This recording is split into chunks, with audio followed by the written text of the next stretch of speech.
ಪಹಲ್ಗಾಮ್ನಲ್ಲಿ ನಡೆದಿರ್ತಕ್ಕಂಥ ಈ ದುರ್ಘಟನೆ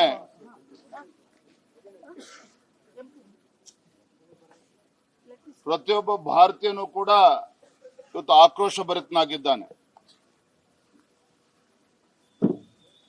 ಅಲ್ಲಿ ನಡೆದಂತ ಒಂದು ಟೆರರಿಸ್ಟ್ ಅಟ್ಯಾಕ್ ಏನಿದೆ, ಕೇವಲ ಹಿಂದೂಗಳನ್ನ ಟಾರ್ಗೆಟ್ ಮಾಡಿರ್ತಕ್ಕಂಥದ್ದಲ್ಲ, ಭಾರತದ ಐಕ್ಯತೆ ಮತ್ತು ಅಖಂಡತೆಗೆ ಒಂದು ಧಕ್ಕೆ ತರ್ತಕ್ಕಂಥ ಕೆಲಸವನ್ನ ಅಲ್ಲಿಯ ಉಗ್ರಗಾಮಿ ಸಂಘಟನೆಗಳು ಮಾಡಿದ್ದಾರೆ.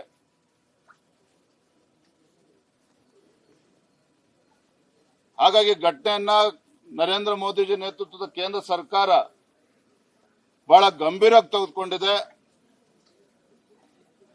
ಏನು ಹಿಂದೆ ಆರ್ಟಿಕಲ್ 370 ತೆಗೆದುಹಾಕುವ ಮುಖೇನ ಕಾಶ್ಮೀರದಲ್ಲಿ ಶಾಂತಿ ನೆಲೆಸಬೇಕು, ಕಾಶ್ಮೀರದಲ್ಲಿ ಇವತ್ತು ಪ್ರವಾಸಿಗರು ಹೆಚ್ಚೆಚ್ಚು ಬರಬೇಕು, ಕಾಶ್ಮೀರದಲ್ಲಿ ಇವತ್ತು ಸಹಜ ಪರಿಸ್ಥಿತಿಗೆ ತಲುಪಬೇಕು, ಈ ಒಂದು ಸದುದ್ದೇಶ ಇಟ್ಕೊಂಡು ಇವತ್ತು ನಮ್ಮ ಕೇಂದ್ರ ಸರ್ಕಾರ ಏನು ಹಲವು ತೀರ್ಮಾನಗಳನ್ನ ಕೈಗೊಂಡಿದ್ದು.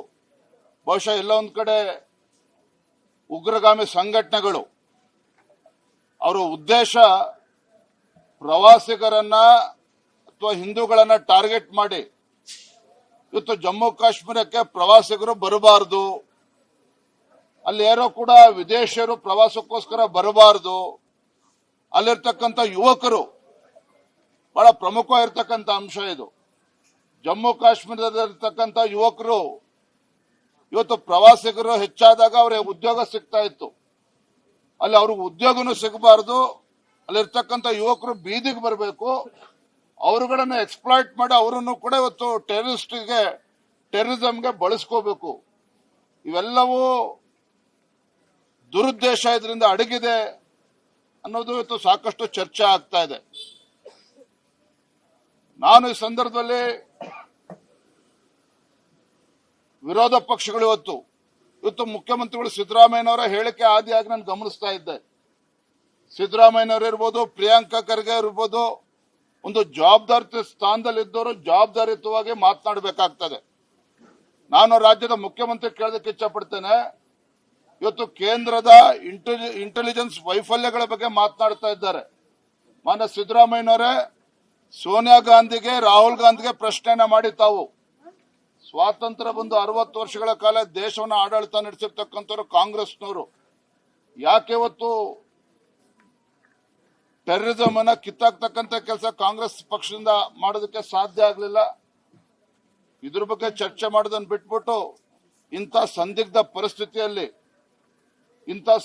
ಪರಿಸ್ಥಿತಿಯಲ್ಲಿ ಪ್ರತಿಯೊಬ್ಬ ಭಾರತೀಯರು ಕೂಡ ಇವತ್ತು ಒಟ್ಟಾಗಿ ಒಂದಾಗಿ ನಿಲ್ಲಬೇಕಾಗಿದೆ. ಇಡೀ ಜಗತ್ತಿಗೊಂದು ಸ್ಪಷ್ಟ ಸಂದೇಶವನ್ನ ನಾವು ನೀಡಬೇಕಾಗಿದೆ. ಇವತ್ತು ಟೆರರಿಸಂ ಅಂತಕ್ಕಂಥದ್ದು ಕೇವಲ ಭಾರತಕ್ಕೆ ಸೀಮಿತ ಆಗಿಲ್ಲ, ಇದು ಜಾಗತಿಕ ಸಮಸ್ಯೆ ಇದು. ಹಾಗಾಗಿನೇ ಪ್ರಧಾನಮಂತ್ರಿ ನರೇಂದ್ರ ಮೋದಿಜಿಯವರು ಯಾವುದೇ ದೇಶಕ್ಕೆ ಹೋದಾಗಲೂ ಸಹ ಇವತ್ತು ಉಗ್ರವಾದಿಗಳು ಅಥವಾ ಉಗ್ರವಾದವನ್ನ ಇವತ್ತು ಇಡೀ ಜಗತ್ತು ಇದನ್ನ ಖಂಡಿಸಬೇಕು, ಬುಡ ಸಮೇತ ಕಿತ್ತಾಕ್ಬೇಕು ಅಂತೇಳಿ ಇವತ್ತು ಬಲವಾಗಿ ಪ್ರತಿಪಾದನೆಯನ್ನ ನರೇಂದ್ರ ಮೋದಿಜಿಯವರು ಮಾಡ್ತಾ ಇದ್ದಾರೆ. ಹಾಗಾಗಿ ನಾನಿವತ್ತು ಸಿದ್ದರಾಮಯ್ಯನವರು ಇರ್ಬೋದು, ಮಲ್ಲಿಕಾರ್ಜುನ್ ಖರ್ಗೆ ಇರ್ಬೋದು, ಪ್ರಿಯಾಂಕಾ ಖರ್ಗೆ ಇರ್ಬೋದು, ನೀವು ಮಲ್ಲಿಕಾರ್ಜುನ್ ಖರ್ಗೆ ಅವರ ಟ್ವೀಟ್ ಅನ್ನ ನೋಡಿ, ಅವರ ಟ್ವೀಟ್ ಅನ್ನ ನೋಡಿದಾಗ ನಿಮ್ಗೆ ಅರ್ಥ ಆಗ್ತದೆ. ಮಲ್ಲಿಕಾರ್ಜುನ್ ಖರ್ಗೆ ಅವರು ಟ್ವೀಟ್ ಅಲ್ಲಿ ಹೇಳ್ತಾರೆ,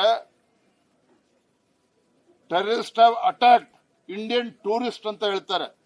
ಪಾಪ ಮಲ್ಲಿಕಾರ್ಜುನ್ ಖರ್ಗೆ ಅವ್ರಿಗೆ ಹಿಂದೂಗಳು ಅಂತ ಅನ್ನಿಸ್ಲೇ ಇಲ್ಲ. ಅವ್ರಿಗೆ ಉಗ್ರಗಾಮಿಗಳು ಅಲ್ಲಿ ಪ್ರತಿಯೊಬ್ಬರನ್ನು ಕೂಡ ಶೂಟ್ ಮಾಡಬೇಕಾದ್ರೆ ಅವ್ನು ಹಿಂದೂನೋ ಅವ್ನು ಮುಸಲ್ಮಾನ ಅಂತೇಳಿ ಪತ್ತೆ ಹಚ್ಚಿ ಶೂಟ್ ಮಾಡಿದ್ದಾರೆ, ಗುಂಡಿಕ್ಕಿ ಕೊಂದಿದ್ದಾರೆ. ಆದ್ರೆ ಪಾಪ ಮಲ್ಲಿಕಾರ್ಜುನ್ ಖರ್ಗೆ ಅವರಿಗೆ ಕೇವಲ ಇಂಡಿಯನ್ ಟೂರಿಸ್ಟ್ ಅಷ್ಟೇ ಕಾಣ್ತಾ ಇದ್ದಾರೆ. ಇವತ್ತು ಕಾಂಗ್ರೆಸ್ನವ್ರಿಗೆ ಹಿಂದೂಗಳು ಅನ್ನೋದು ಕಾಣ್ತಾ ಇಲ್ಲ.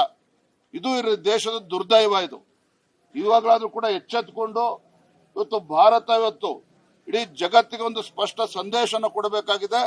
ರಾಜಕಾರಣವನ್ನ ಮಾಡೋದನ್ನ ಬಿಟ್ಟು ಇವತ್ತು ಪ್ರತಿಯೊಬ್ಬ ಭಾರತೀಯರು ಕೂಡ ಇವತ್ತು ಒಟ್ಟಾಗಿ ಒಂದಾಗಿ ಈ ಸಂದರ್ಭದಲ್ಲಿ ನಿಲ್ಲಬೇಕಾಗಿದೆ.